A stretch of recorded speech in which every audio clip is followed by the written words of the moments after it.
You are probably you are getting stand.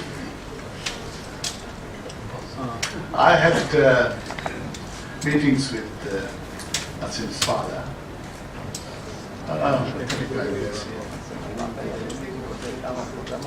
And if his venerable grandfather had lived a normally normal life, he died very early, then probably I would have also worked with him. Sri Justice Nasim Ali died at a very young age in 1944. So I had a chance, I could miss, I obviously I missed him. Anyway, this consultation that we have, after the consultation in this meeting, I don't say much. I do speak, but don't say much. Because this consultation is mainly to get your input into the statement which I shall be making on 2nd of June. And therefore, as I said, I didn't say much. But let me respond to a few points at the very beginning that you have made, others have made.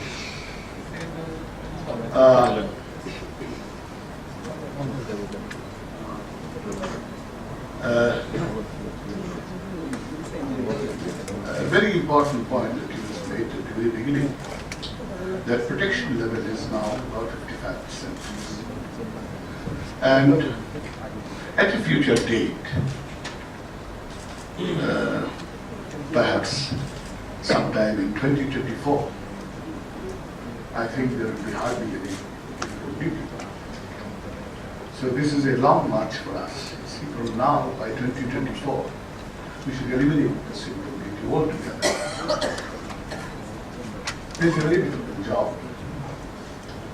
Supplementary duty is mostly supposed to provide temporary relief in having sufficient resources, mobilizing sufficient resources. In this country, it's not only doing that, giving us a chance to mobilize more resources, but it's also protecting the domestic market very heavily. This time, I'm going to warn you that levels of protection will come down. Because we have got to get used to the idea of infants becoming adults. Infancy must have a limit, and one should try to get out of it as quickly as possible.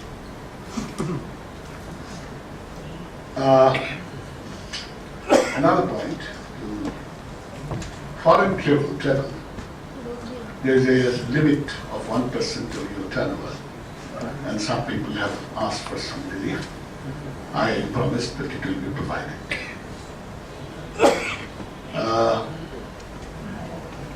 Electric vehicles. I must say, with great enthusiasm, I made the provision of practically very low duty importation of electric vehicles. Unfortunately, the market didn't respond to it at all. I promise I'll buy one. I'll buy one this year. You see, no, this is this the third year of talking about electric vehicles. I thought that it could be really good for the country to have electric vehicles. From all points of, whatever points of view you may have, that's a very good vehicle. But unfortunately, it has not really come to this country in any way. Not in a small way, not to speak of a big way, but not in a small way it has made an entry into this country. I don't understand why. One understanding, of course, is those who are already having a good market, they do not want to get into something new. But I'm sure there will be a time when you will have to do only with electric vehicle, because the economy of electric vehicle is such that it will sort of, get rid of the liquid fuel-driven vehicles over a period of time, maybe not by 2024, but maybe by 2030. So I would request those who are in the vehicles business that I think you make your best efforts to get electric vehicles. We will look at the sort of tax regime which is now quite complicated, and that's because of that it was given great freedom. It was not used, so there was something, and then it became complicated.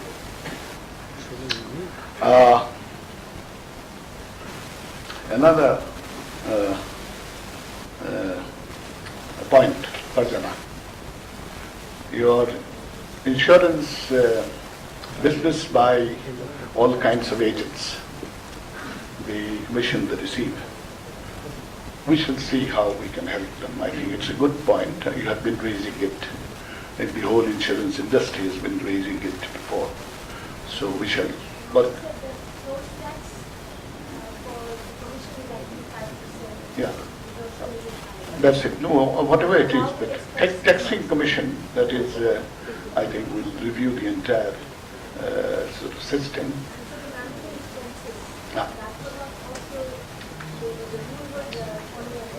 Well, the management expenses, of course, with IDRA having fixed certain management costs, certain development management costs, probably they have made it easier for us to see what can be done. Yeah. Okay.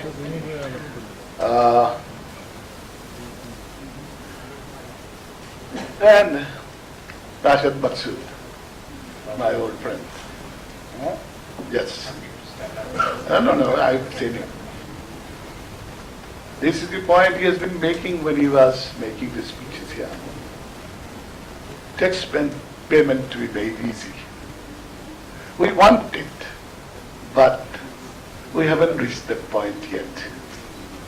So the effort will continue. We should also see how we can make it pleasant for those who pay, and also pleasant for those who collect, because collection is also very important. This is the main source for doing whatever we want to do. And I think good change has already taken place in this collection process. We collect the maximum from direct tax at the moment. Customs is the lowest collection now. The situation has changed. It was customs. 35 years ago, I think customs used to give about 70% of the total income, total revenue to the government. This is now something like 25%. And direct tax was only 10% when I first gave the budget 35 years ago. This is now 55%, 60% tax, see. So these are good changes.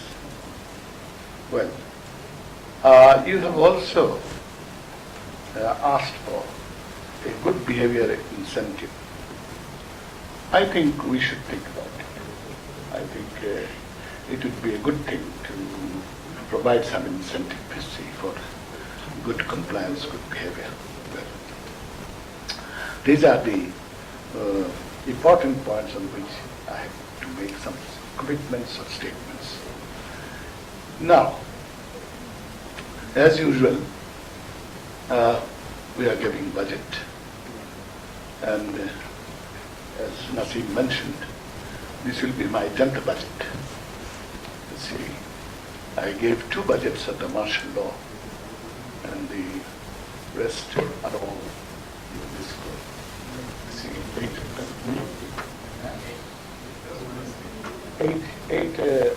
this time. This will be the 8th time, so this is the 10th budget.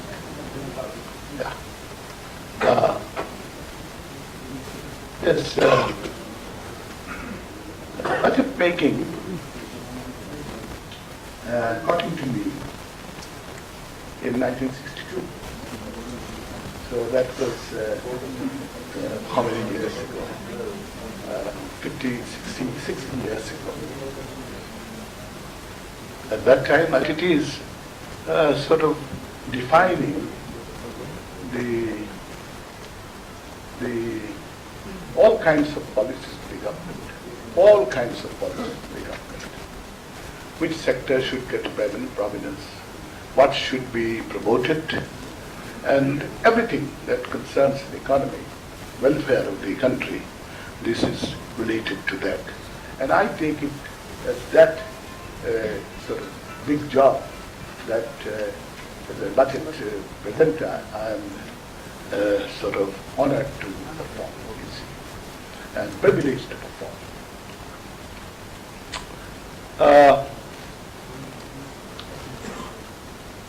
In the coming year's budget, we have already got an idea of the size of the budget, which is going to be about 340,000 taka, 40,000 taka, yes.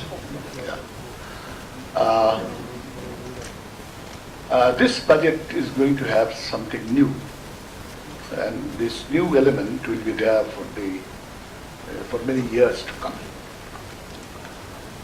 Because the economy is in such a stage now that for quantum jump in its growth, you need to undertake large transformational projects. And I am proposing to do it in a separate budget that will be accompanying the main budget. The main budget will be 40,000 crores. 3 lakh 40,000.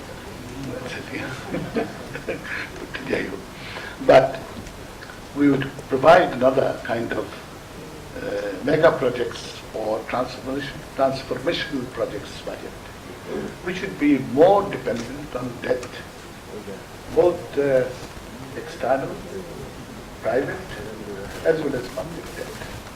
So bond issue is going to be a very important item in the near future. And I think our good position with reserves helps us to be a little kind of bold in getting into debt.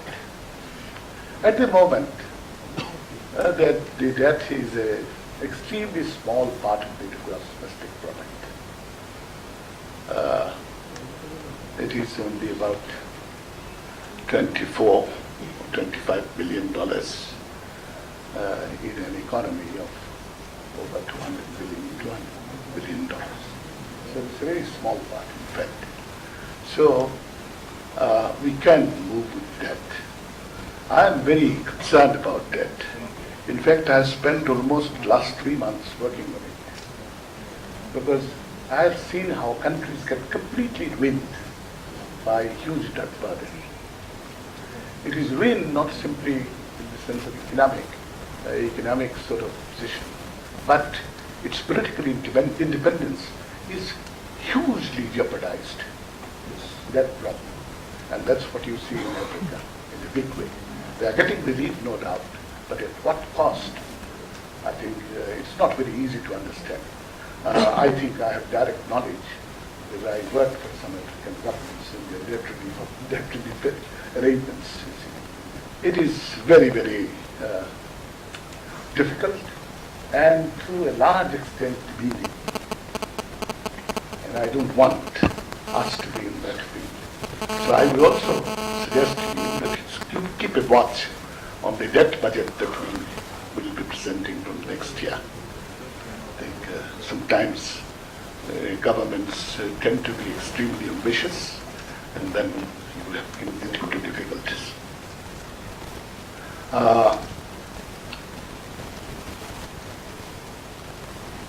I have still opinions from within my circle that whether I should go to the step of having a separate budget for the mega projects. Well, it is still an open area, and any advice from you would also be welcome in that respect. My own feeling is for having a separate sort of mega projects budget, along with the main budget. Of course, the main budget will cover the contours of these sort of mega projects as well, mega projects budget. See.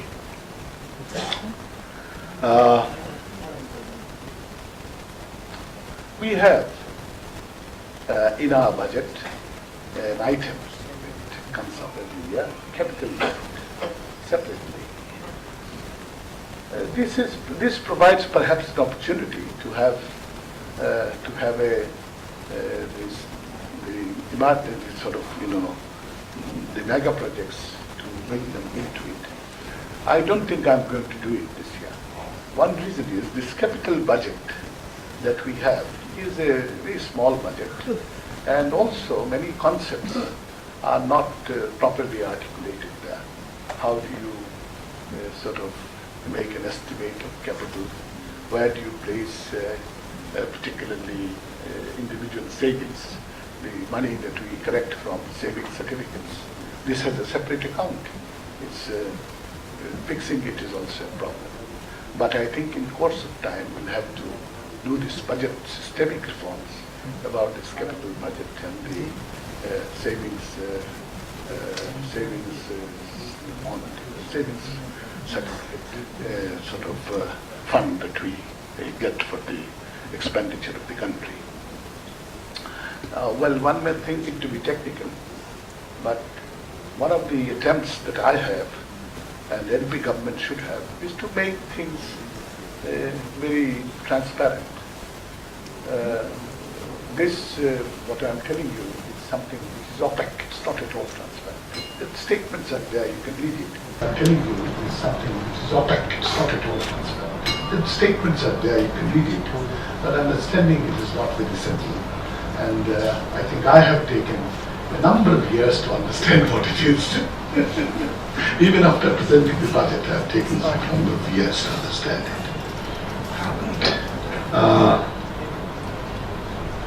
What else? The annual development program, which is a part of the main budget, is going to be fairly ambitious in the coming year. We have learned yesterday that we have reduced the annual development program by about 700 crores.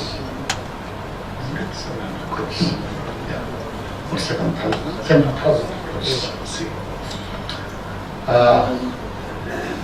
From the present level that we have decided, which is 91,000 crores, to move to 120,000 crores, it's quite a jump. And it will be quite a tall order on all the ministries who are the actual performers, who really implement the budget. But I think we must take this risk for the simple reason that Bangladesh budget, even now, is one of the smallest budgets compared with the gross domestic product. If you take the account of the regional countries, it's smaller than the budget of Nepal, smaller than the budget of all countries, all neighboring countries of Bangladesh. As a part of the gross domestic product, our budget is around 17-18%. In India, it's 32%. In Nepal, about 24-27%. Pakistan, the same. So we have to. Pakistan is 27%. Nepal is probably 25%. Now this is so we have to make an account. Take account of this fact and increase the size of our budget. You see, I think what else? I think these were my main points that I wanted to make to give you an idea about the budget that is coming, and also to elicit reaction from you, because I'm still continuing with my sort of consultations with various groups. It's only halfway through. I think there are still quite a number of them to be complete. So I'm talking about it in order to get from them also some responses. Yeah, I hold roughly 11 of these consultations. The last one will be MCCI India, and which is scheduled for 28th of April. Yeah. 28th of April. Yes. Well, that's all that I can say at this moment. And thank you for this this very good input. Well, MCCI has been reputed for providing very good input into this. From 1981, when I started talking to them, it has been the same. And I think 81 was when we started it. Perhaps not in this building, in the Ministry of Finance. That was when we started. And I remember today, my good friend, actually, person to initiate TTC. And we expanded, as I said, after the 11th consultation. At that time, there were only two, MCCI and the consultative committee. Good development, which means that various other interests have chances of expressing their concerns and putting forward their suggestions. And I take these considerations very seriously. I don't say much in the meetings, but I take them notice. Some of the elements are the tick-marked elements get due consideration in the declaration. Many of them are, of course, reflected in the budget. And again, I must say that for our nation, really, there are also individuals who send recommendations in long letters. And some of these contributions have enormous importance on the economy. I will cite one. Deposit pension scheme, introduced in 1982. It started operating from probably 1984. It was briefed to the gentleman, one Mr. Carter. He made a suggestion, something like that. He gave me a suggestion, and I developed the deposit pension scheme from his suggestions. And when I wanted to reward him, he said no. He would not take any reward. And the best that he can permit is that I can mention his name. Mr. Abdul Qadir from Topkhana Road. I don't know whether he's still there or not, his descendants are there or not. But he is the father of the deposit pension scheme. And deposit pension scheme is a very popular sort of pension scheme in the country. If you take a record number of clients, I've forgotten the number, although it is still only Janata Bank, I'm sorry, Janata Bank or Shonari Bank, which gives it. But I think it will expand it at least to the other government banks. This is their formula. This is a kind of pension scheme which we are also working. I should have mentioned that. Another element of work this year is on developing the national pension scheme, which is a kind of extension of the deposit pension scheme to a national pension scheme. This is, of course, much more complex, and I don't think we'll be able to put it in this year. But certainly it will be there in the next budget. I can also tell you that in the next two budgets, I think customs law, two laws are supposed to be worked by the program. We only did the VAT in 2012. Next year, 2017, I hope customs, and 2018, the direct. The direct tax is no. Customs will be passed in 2017, either this budget session or later, but then it will be finalized in 2017 to be effective from 2017-18 fiscal year. I think this is all that I have to tell you. And as I was saying, that in this place, in this building, I think this consultations began in 1980. So this is good memories. Kind of forward. You were there probably.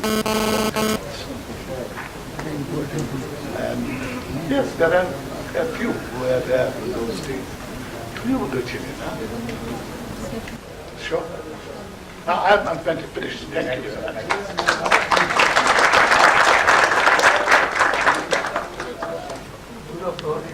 One type of tax. Huh? One type of tax. Indirect tax. It's not direct tax. I will make a budget, estimated budget of 7 lakh crore. This is our estimated budget. We will distribute the indirect tax according to the income of the people and the things they purchase, and collected this 7 lakh crore from the people. Like one indirect tax, then there will be no problem. Let me say something about that. Yeah, no, it is not an innovation. This was the idea of Kaldor, the great economist who also came to Pakistan in 1948 or 50 to give us advice. We were part of Pakistan then. And I think two of the first countries where it was introduced was France and UK. UK and France. Yeah, no, it was started in 60s. The idea came earlier, but it began probably 62 or something like that. Now, this is, in my view, the best tax, finest tax. But, problem is, it demands on your part proper accounting, and that is extremely difficult. What is that? You pay on the basis of the value that you add to a commodity, value-added tax. And this value addition is taking place at various stages, including by a village lady. She is doing something, giving certain value to it. Then it is going to another one who is giving certain value to it, another one, and finally to the production line where it has given some value, additional value.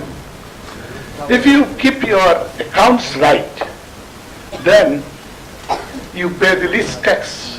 Because let's say a product has 4 different stages of production. So all the 4 people will be paying this tax of 15%, total 15%. Someone will pay 5%, someone will pay 4%, someone will pay 7%, and so on and so forth.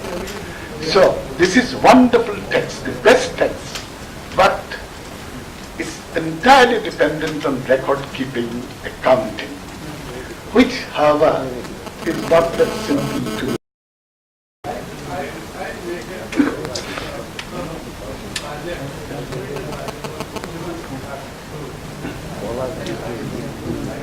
Distribute it. This total budget will be one system of tax is possibly the best system of tax.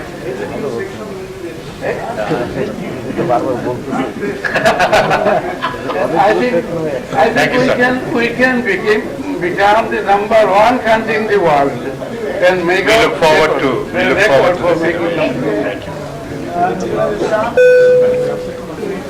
Thank you. Thank you.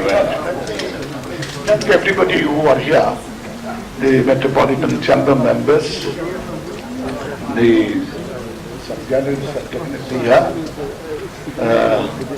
Of course, a contingent from the NBR and the government side as well, and a group of people whom I I do not mention much about them in these meetings because I deserve it to mention from my meeting with them, the people of the press.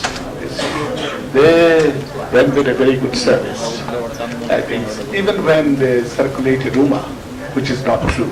That's also good. Because you see, you get a rumor which is not right. So your business is to kill the rumor. So in order to kill the rumor, you have to devote attention to it, you see.